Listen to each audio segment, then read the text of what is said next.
파스콘 동지들께 문화 인사드립니다. 화요특강 현월TV 윤목사입니다. 예, 제가 이번 주 방송을 지난주에 준비도 하지 못했고 또 주말에 찍지도 못했으며 준비가 어려워서 제가 커뮤니티에다가 글을 남겨놨죠. 그래서 원래 이번 주는 좀 특강을 쉬어가려고 그렇게 생각을 했었는데 이렇게 또 카메라 앞에 앉아 있습니다. 뭔 특강을 하려고 앉았을까요? 사실 이제 주중에 찍어서 편집해서 그 다음날 올리고 그런 시스템이기 때문에 조금 쉬어갈까 생각하다가도 과연 그것이 맞나. 분명 제 방송을 통해서 유익을 얻으시는 분들이 있고 또 우리 동지들께서 분명히 늘 말씀드리지만 수요가 있어야 공급이 있는 거니까 그러한 어떤 기대와 바람을 제가 저버릴 수 있는가, 그런 사명감을 가지고 또 이렇게 평일 밤 시간, 늦은 시간인데요, 이렇게 섰습니다. 앉았죠, 선 게 아니라. 일단은 말씀 두 구절만 읽겠습니다. 동지들께 너무나도 익숙한 말씀이 아닐까 합니다. 마태복음 25장 14절로 15절입니다. 또 어떤 사람이 타국에 갈 때 그 종들을 불러 자기 소유를 맡김과 같으니 각각 그 재능대로 한 사람에게는 금 5달란트를, 한 사람에게는 2달란트를, 한 사람에게는 1달란트를 주고 떠났더니. 아멘. 어린 시절부터 어떤 교회를 경험하시고 또 교회적 환경에서 자라오신 분들은 주일학교를 다 경험했을 것입니다. 특히 주일학교에서 실시했던 것 중에 좀 컸던 행사가 있죠. 뭡니까? 달란트 시장입니다. 우리 성경교리학교도 달란트 시장을 꾸준히 했습니다. 그래서 이제 지금이야 이제 어떤 달란트 시스템이 아닙니다만은 언제부터인가는 이제 전체 성도가 참여하는 시장의 성격이 좀 강해져가지고 달란트 시장에 달란트를 이제 그 달란트라는 말은 빼고 그냥 신실한 시장으로 명명하기로 이제 확정을 했어요. 그래서 12월에 이제 곧 다가옵니다. 그래서 이제 달란트 시장을 지금까지 명명했던 것들을 생각하면서 한번 이 달란트 하면은 떠오르는 달란트 비율을 한번 또 특강으로 다뤄야 되겠다, 예전부터 생각을 했는데 아마도 길게 다루지는 못했던 것 같습니다. 자, 그렇다면은 방금 제가 읽었던 마태복음 25장 14절로 15절 이제 30절까지 이어지는 달란트 비유 본문인데요. 이 달란트 비유에 대한 이해를 좀 해야 될 필요성이 있습니다. 오늘 본문에 나오는 이 달란트는 달란트 비유로 굉장히 유명하죠. 달란트라는 말이 엄청나게 사용되는 곳이 교회이기도 하고요. 자, 이런 말 많이 쓰잖아요. 아무개는 무슨 달란트가 있어. 예를 들어서 피아노가 보이는데 아무개는 피아노 연주 달란트가 있어, 섬기는 달란트가 있어, 뭐 이런 식으로 보통 통용이 됩니다. 이렇게 달란트를 이해하게 되면 달란트는 은사죠. 그렇죠? 은사입니다. 그리고 이 달란트라는 말에서 영어 탤런트가 나왔기 때문에 더욱더 이제 달란트라는 이 말이 사람이 가지고 있는 재능이나 또 은사를 가리키는 말로 이해되고 또 사용되는 일들이 많습니다. 교회 안에서. 그런데 과연 그렇습니까? 그럴까요? 만일 달란트를 재능이나 은사로 이해한다면 당연히 달란트 비유는 자신에게 주어진 재능을 잘 활용해야 한다는 식으로, 그래서 거기에 합당한 결과를 맺어야 한다는 식으로 해석되고 당연히 그에 따른 적용이 나올 수밖에 없습니다. 자, 달란트라는 말을 살피게 되면 헬라어 탈란톤입니다. 탈란톤인데 원래 이것이 이제 중량을 다하는 천칭 또는 저울 이란 의미의 단어였지만 나중에는 중량을 이제 측정하는 단위 또는 화폐 단위로 이제 발전하게 되었던 겁니다. 그런데 한글 개혁 성경 그리고 개혁 개정 성경에는 달란트라는 말 앞에 금이란 말이 붙어 있죠. 원문에는 금이 없습니다. 이때에는 금이 이제 통용되던 사회가 아닌 은본위 사회였습니다. 그러므로 당시에 금과 관련한 화폐라고 볼 수가 없죠. 달란트를 무게로 환산하면 약 34kg에 해당하고, 돈으로 이것을 환산한다면 우리가 또 잘 아는 화폐 단위가 성경에 데나리온이 있죠. 그보다 더 작은 게 이제 아사리온이 있고, 이제 6천 데나리온입니다. 여러분 아시다시피 당시 노동자의 하루 품삯이 1데나리온이었다라는 것을 고려하면 노동자가 20년을 일을 해야 벌 수 있는 그야말로 엄청난 거액이라고 할 수 있죠. 일단은 언제나 우리가 기억해야 할 것은 성경은 문맥에 따라서 해석을 하는 것이 기본입니다. 그리고 문맥에 따라서 해석을 할 때 어떤 것이 강조되어야 되는가, 도대체 여기서 무엇을 말씀하고자 하는가, 이게 굉장히 중요하죠. 그러니까 문맥이나 맥락을 끊어버리고 해석을 하게 되면 당연히 자의적인 해석이 등장할 수밖에 없습니다. 목적을 위한 해석이 될 수 있다는 거죠. 특히나 이제 목회자들에 의해서 목회적 도구를 위한, 목적을 위한 어떤 그런 이용되는 본문이 될 수 있다는 겁니다.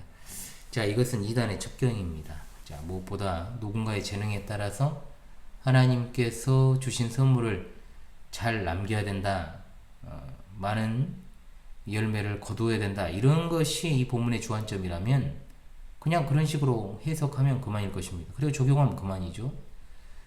자, 중요한 것은 과연 달란트는 여기서 재능을 말하는 것인가 하는 것이고, 또 재능이라는 말이 여기서 주안점이 있는가. 그러니까 이런 어떤 해석들이 그런 말 자체가 잘못되었다는 것이 아니라 적어도 이 본문에서 무엇을 도대체 드러내려고 하는 것인가에서는 벗어날 수밖에 없다는 것입니다. 자, 만일 이 본문의 핵심이 재능이라면 당연히 주님께서 각각에게 재능을 따라 열심을 내라는 차원에서 달란트 비율을 주셨다고 해석하면 될 것이요, 달리 이것을 재론할 필요가 없을 것입니다. 자, 그렇다면 두 번째로, 재능이 과연 달란트 비유의 핵심일까요? 자, 본문은 재능이 핵심적인 내용인가를 먼저 묻고자 하는 겁니다. 제가 전도사 시절에 우리 주일학생들이 그와 같은 이해를 하고 있는 모습을 보고 또 그렇게 배워왔겠죠. 그래서 제가 이제 어느 주일에는 달란트에 대해서 설명을 했던 적이 있습니다.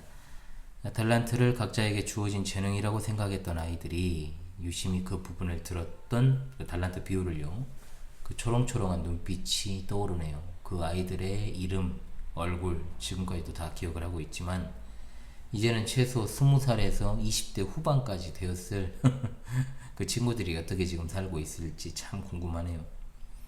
제가 지도했던 중학생 애들은 지금 30이 넘었으니까 충분히 이제 참 시간이 많이 흐르기도 했고, 그렇죠. 같이 늙어간다는 말이 사실인 것 같습니다. 어찌되었든 이 비유에서 재능이 등장하지 않는 건 아닙니다. 그쵸? 이번에 제가 아까 두 구절 읽었던 14절, 15절 중에 15절에 각각 그 재능대로라고 하면서 각각 그 재능대로 주인이 종들에게 자기 소유를 각각 5달란트, 2달란트, 1달란트를 주고 타국으로 떠나는 장면이 소개되어 있습니다. 자, 각각 그 재능대로에서, 그 재능대로라는 말은 헬라어로 이디안 듀나민입니다. 자, 직역을 하게 되면 그 자신의 능력이죠. 즉 주인은 그 종들의 능력치를 잘 파악하고 있습니다. 분명하죠.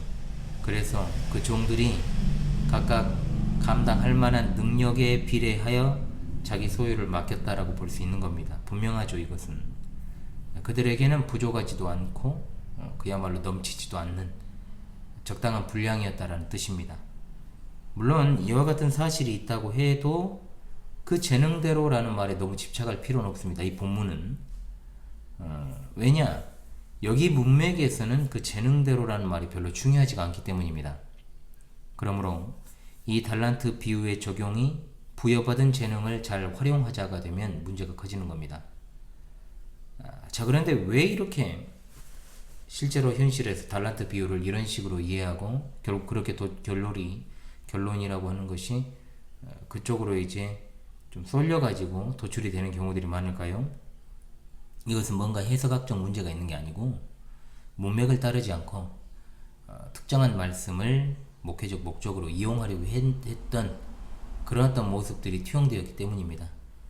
즉 실용주의적 관점, 굉장히 중요하죠. 이게 실용주의적 관점에서 본문을 바라보니 당연히 이것은 교회 내에서 신자들의 행위적 측면을 자극하기 위한 방향으로 흐르게 되고 그런 적용이 나올 수밖에 없죠. 누구에 의해서? 목사에 의해서 그렇게 되었다는 겁니다. 그 자체가 잘못되었다는 것이 아니라 적어도 이 본문에서 도대체 이 지금 주님께서 세 가지 비유를 갖다가 연달아 주시는데 두 번째 비유잖아요. 이게 왜 이 말씀을 주셨는지에 대한 분명한 이해가 있어야 된다 이 말입니다. 그러므로 세 번째로 이 달란트 비유는 재능 활용과는 관계가 없습니다. 자, 그러면 왜 이 부분을 하나님께서 주신 재능을 잘 활용해야 되는가가 될 수 없는지, 자 이것은요 여러분 길게 볼 필요도 없습니다. 이 달란트 비유의 결론을 보면 답이 나옵니다. 자, 결론이 어디 나옵니까? 30절입니다.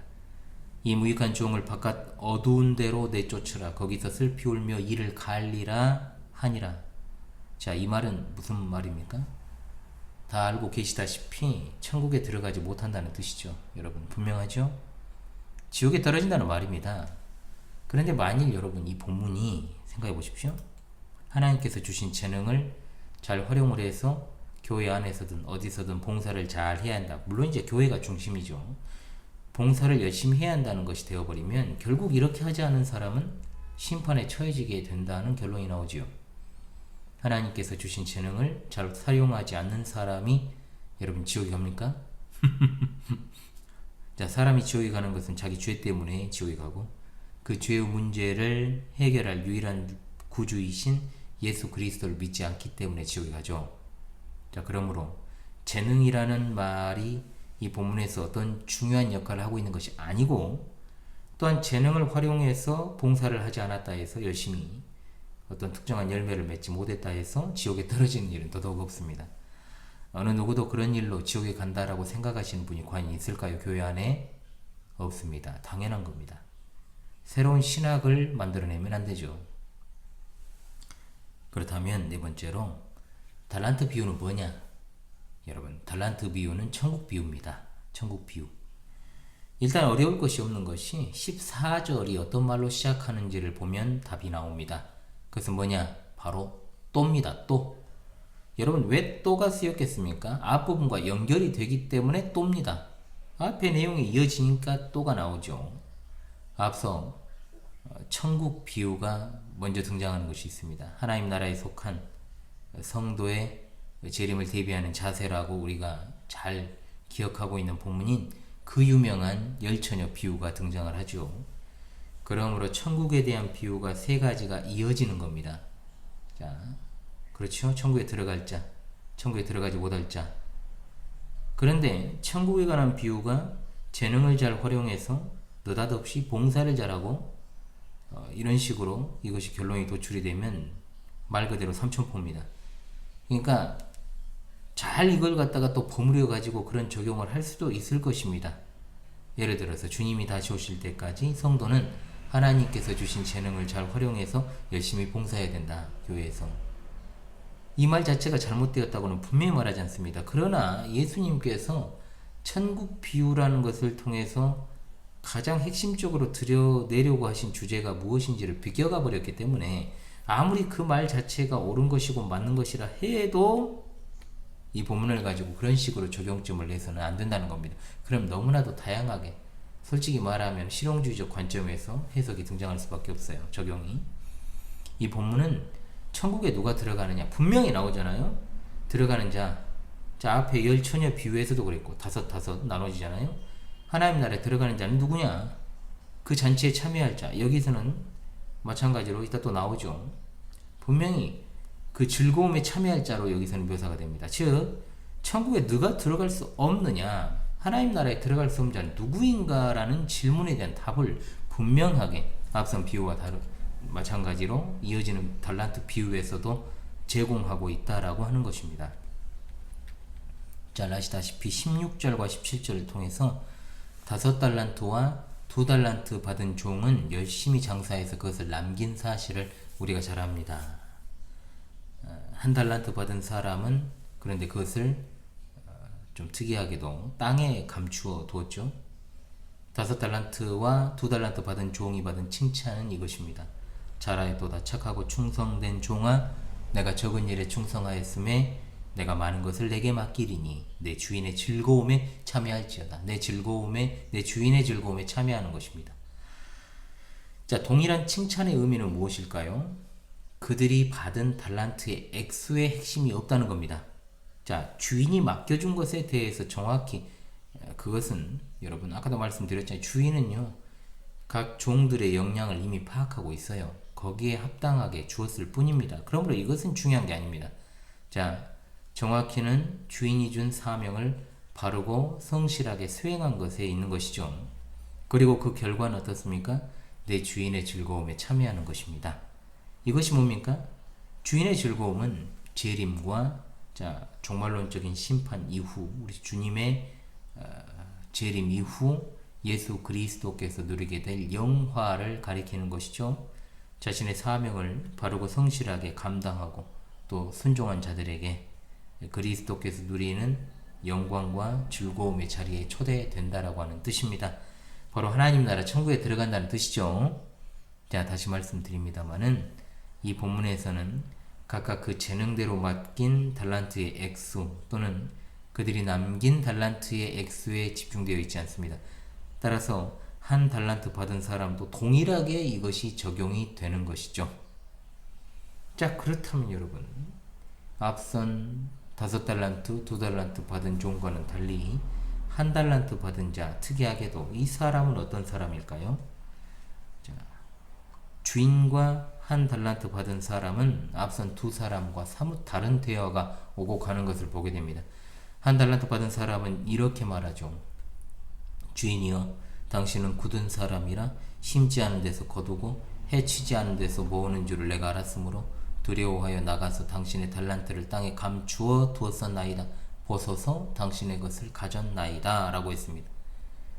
이 말은 한마디로 주인은 심지도 않고 거두려고 하지도 않고 심지도 않고 거두려 하고, 그죠?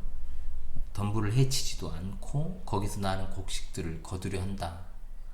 한마디로 노력도 하지 않으면서 거두려고 하는 그런 좀 못된 주인이다 이거죠. 그런 평가를 내리고 있습니다. 그러니까 주인이 그런 사람이니까 내가 굳이 주인이 맡긴 달란트를 가지고 성실하게 노력해서 거두게 해줄 필요가 없다는 겁니다. 없었다는 거죠. 그러니까 주인의 대답은 어떻습니까? 네가 정말 나를 그렇게 노력도 하지 않고 거두려고 하는 그런 나쁜 놈, 못된 놈이라고 생각했단 말이냐? 그래, 그럼 그러다 치자. 네가 진짜로 그러면 나를 두려워했다면 이자 주는 사람에게 환전권을 말하죠. 내 돈을 맡겨서 내가 돌아왔을 때 이자와 함께 내 것을 받게 해야 했지 않느냐. 한마디로 이놈아, 비겁한 변명하지 마라 이 말이에요. 그런데 이것을 해석하기를 부여받은 재능을 활용하여 열심히 봉사하는 그것을 갖다가 가르치는 본문으로 보게 되면 당연히 이 한 달란트 받은 사람이 자기가 다른 사람에 비해 적게 재능 부여받은 것에 대해서 불만을 품고 그 재능을 활용하지 않은 것에 대해서 주인에게 질책을 받는 것이 되어버립니다. 아닙니다. 이게 아니에요. 자, 이 본문에 나오는 이 한 달란트 받은 자는 의도적 불순종을 한 겁니다. 자, 의도적 불순종, 즉 주인이 어떤 사람인지 알고 거기에 대해서 고의적으로 불순종하려고 작정했다는 겁니다. 한마디로 종은 주인의 의도대로 움직이고 싶지 않았던 것이고 거기에 적극적으로 불순종하기 위해서 달란트를 갖다가 땅에 묻었다 이 말입니다. 자, 그래서 분명한 것은 이겁니다. 고의적으로 불순종하는 자는 천국에 들어가지 못한다는 것이 바로 이 천국 비유의 핵심입니다. 결론이 그래서 마지막에 등장하는 거예요. 불순종하는 종은 결코 내 나라에 들어오지 못한다는 것. 이 무익한 종을 바깥 어두운 데로 내쫓으라. 거기서 슬피 울며 이를 갈리라고 했습니다. 천국은 하나님께 일부러 고의적으로 불순종하는 자는 들어갈 수 없다. 이걸 분명히 하고 있죠. 재능과는 상관이 없습니다. 핵심적인 사항이 아니라는 겁니다. 중요하지 않습니다. 당연히 이 비유를 가르치실 당시 배경에 있어 이와 같은 자들이 누굽니까? 유대 종교 지도자들의 모습 아닙니까? 그리고 그들에게 영향받은 옛 이스라엘의 모습, 하나님에 대해서 알면서도 하나님의 뜻대로 돌이키지 않는 완악한 자들, 거기에 동조하는 자들, 그들을 향하여 불순종하는 자에게는 천국이 열리지 않는다는 것, 당연한 결론입니다. 그들을 향하여 주시는 결론이에요.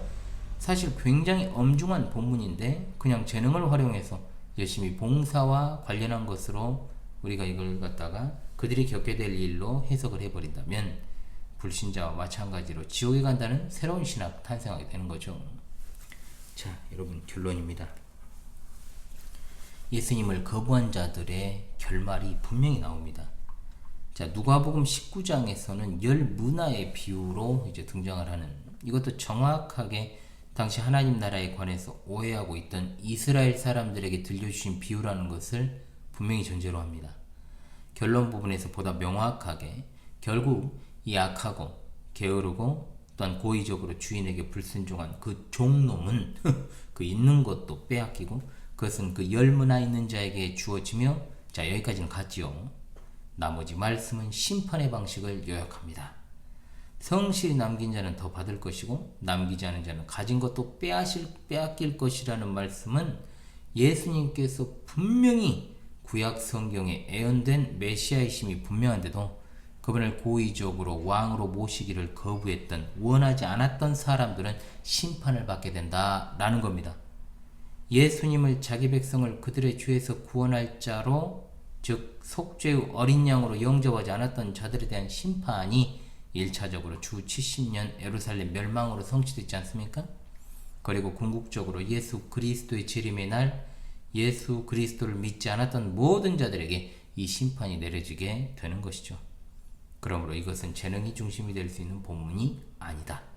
천국에 대한 비유요, 예수님께서 재림하실 때 성도가 어떤 자세로 그분을 기다리는가에 대한 것이 명확하게 명시된 말씀이다 라고 할 수 있습니다. 네, 여러분, 오늘은 제가 달란트에 관해서 이야기를 좀 했습니다. 이제는 12월 8일에 이제 달란트 시장을 하려고 이제 제가 우리 학생들에게 공지를 했고, 뭐 이제 성도들에게도 공지를 이제 해야죠. 즈음해서 달란트 하니까 생각이 나가지고 여러분 특강을 한번 준비해 봤습니다. 예정에 없던 방송을 하려고 하다 보니 조금 피곤하지만 그래도 여러분들에게 유익이 되시길 바랍니다. 늦은 시간이라 길거리를 지나가는 행인들의 소리들이 들려오고 있습니다. 깊어가는 가을밤인가요? 사실 이맘때쯤이면 상당히 이제 추워져야 정상인데 참 예년과는 많이 좀 사뭇 다른 것 같습니다. 수능 한파라는 말도 예전 말이 되어버렸죠, 여러분. 자, 진짜 조금씩 옛날 이야기들이 다 되어가고 있는 현실입니다. 어찌되었든 여러분, 오늘 화요 특강 현호TV 윤목사였습니다. 계속해서 여러분의 천국 가는 길에 동행하는 윤목사가 되겠습니다. 여러분 감사합니다.